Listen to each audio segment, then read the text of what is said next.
Maryland, Indiana. Indiana won. Trace Jackson Davis looked awesome. My biggest takeaway was both of those teams are kind of not very good. Yeah, I mean, at least Indiana has a star. And if they can get better guard play, and they were without Armand Franklin, he got hurt early in the game. So that I think that affected them. I think Indiana is like, a 10 seed at the end of the day because of the strength of the Big Ten, and they're going to get enough opportunities and they're going to get enough wins, especially at home, that they'll be okay. Now, again, they get hurt as much as almost anybody. They get hurt by no fans, no home court, advantage, because they're one that certainly takes advantage of that more than just about anybody. But it was a good win. Trace Jackson Davis gutted it out. He got hurt and absolutely dominated in the second half when they needed him to. But I'm with you. You need to win those games. Those are the games that, you have to win. Yeah, that was a pretty on-brand performance, I think, from Trace Jackson Davis in the sense that he kind of is known a little bit for beating up on teams that can't really match up with him inside and maybe not doing as well against teams that have big guys that can match up with him. And if there's one thing that we know about Maryland, it is that they don't really have all that much size on the interior. And to your point, that Maryland is 1-4 in the Big Ten right now, right? And they are still a top 50 win on KenPom. They're still a quad 2 win on the net. So that just kind of tells you exactly what you're going to end up with in the Big Ten, right? They're going to end up having a resume that looks really, really, really good at the end of the day. And if they can get to 500 in league play, which is probably doable for them. I don't know if it's the safest bet in the world, but I can certainly see them getting there. That should be enough to get them in the dance. And at the end of the day, if you're Archie Miller, that fan base is expecting you to be a lot better than you are. Ding! But you have to start somewhere, right? You have to you got to get in. Yeah. Right. Get in, and this year you get in, and who the hell knows what's going to happen down in Indiana, which is where the NCAA tournament was officially announced will be held yesterday at several venues, including the house that Robbie Hummel built, Mackey Arena. The house that Robbie Hummel not built. Rick Mount, with all those bricks, huh? Wow, that's rough. Right. All right, so the big game of the day yesterday, which is actually something that's probably a little bit more interesting to talk about, is West Virginia coming back from 19 down in the final 11 minutes to beat Oklahoma State in Stillwater. There are a couple things to take away from this game, and we definitely need to talk about West Virginia and this new kind of small ball look that they're going after.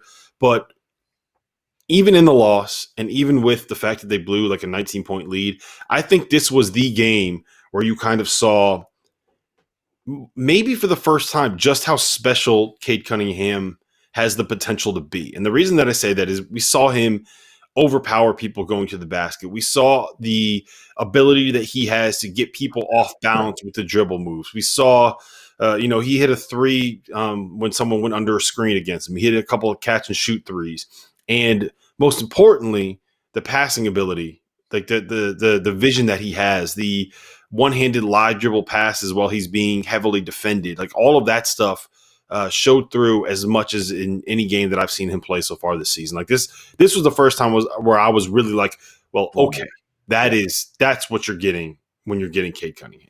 Yeah, and for me, it brought back kind of the visions of every game I saw him in AU ball, where I just walked away saying, oh my God, like I love this kid because he's just the winner who does whatever it takes to win a game, right? He's got all the intangibles. He makes enough threes. He just gets to the basket and makes plays for himself, for others, does whatever you need to do. And you're watching him last night and you're like, to me, I'm just saying, please, NCAA, just wait till after the season.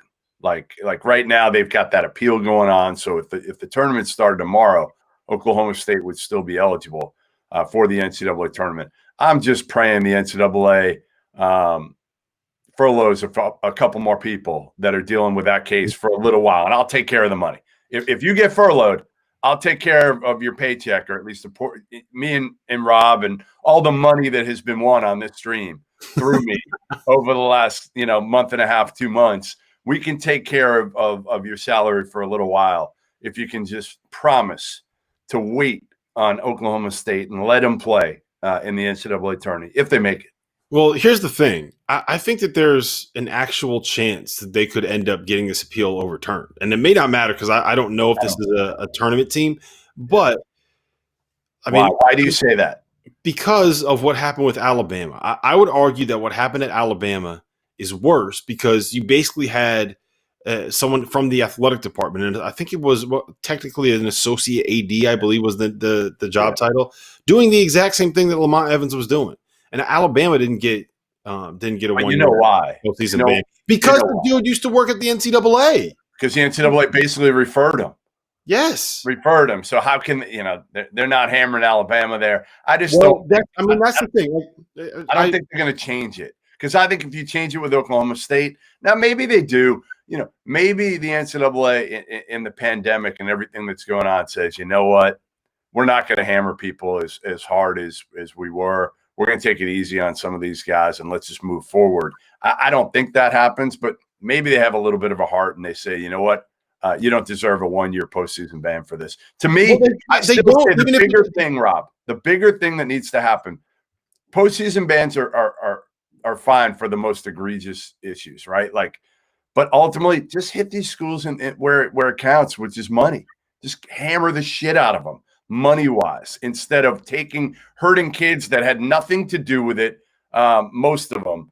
I mean, you're talking three years ago now. This is stupid. But the biggest problem, you're not even referencing the biggest problem, Jeff. Like the whole point of postseason bans is to punish someone for cheating to get a competitive advantage. That is the definition of cheating. What Lamont Evans did was not about getting a competitive advantage. Lamont Evans was trying to line his own damn pockets. Everything that he was doing was for the benefit of himself and at the cost of the players that he was victimizing. Like he victimized Jeffrey Pearl by taking a bribe and by referring him to a financial advisor that one Google search would have told you embezzled $2.35 million of his former client's money to make a movie with Misha Barton.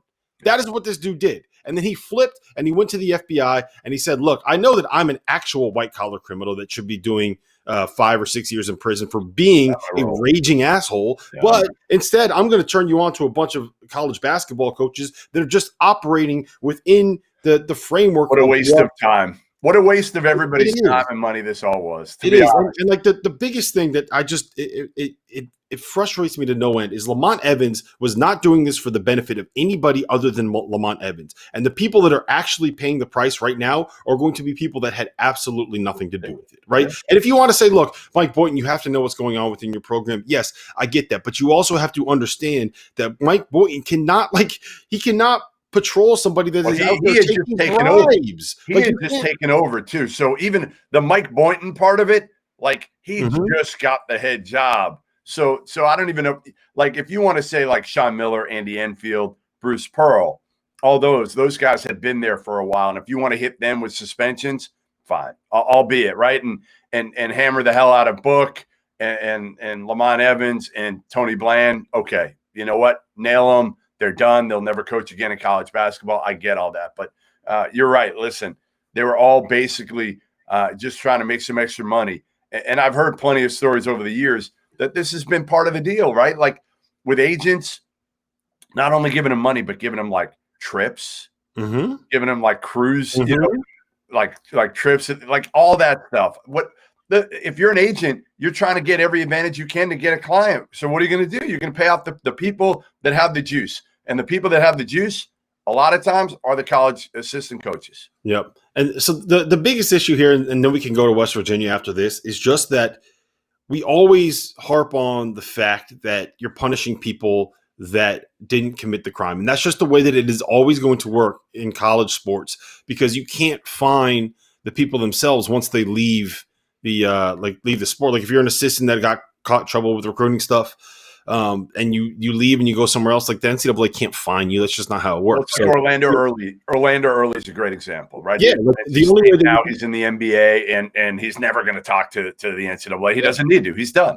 Yeah, and so like you can't actually punish the people that committed the crime. So the only thing that you can do is punish the institutions so that they police themselves and they say, okay, we're not going to allow this to happen, because if we do, then as a university and as an entity, we're going to get punished. But like that only works to a certain point, especially when you have these guys out there that are willing to do.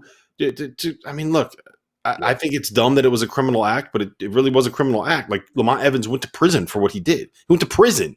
And we're worried about like Oklahoma State or the NCAA is worried about taking away a year in the postseason because one guy accepted a bunch of bribes that had nothing to do. He didn't bring anyone to the program. It had nothing to do with recruiting. All right, let's get back on. It gets me all fired. West Virginia, right. let's go. West Virginia. McBride was good. Culver was dominant.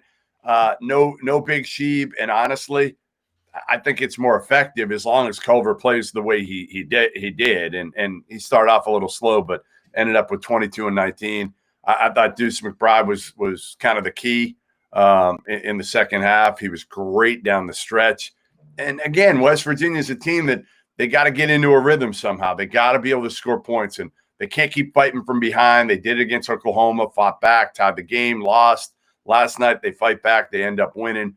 Big win. Again, I don't completely trust West Virginia, but I do want Bob Huggins to go in the Hall of Fame. Yeah, I'm bullish on them long term just because I think that like they have to change what they're doing, right? What they were before was kind of this team that was built around being, possession by possession, half court. We're going to go attack the glass. We're going to just beat you up physically, and that's not what they are right now. They're going to be playing more spread. They're going to put 4 shooters around Derek Culver.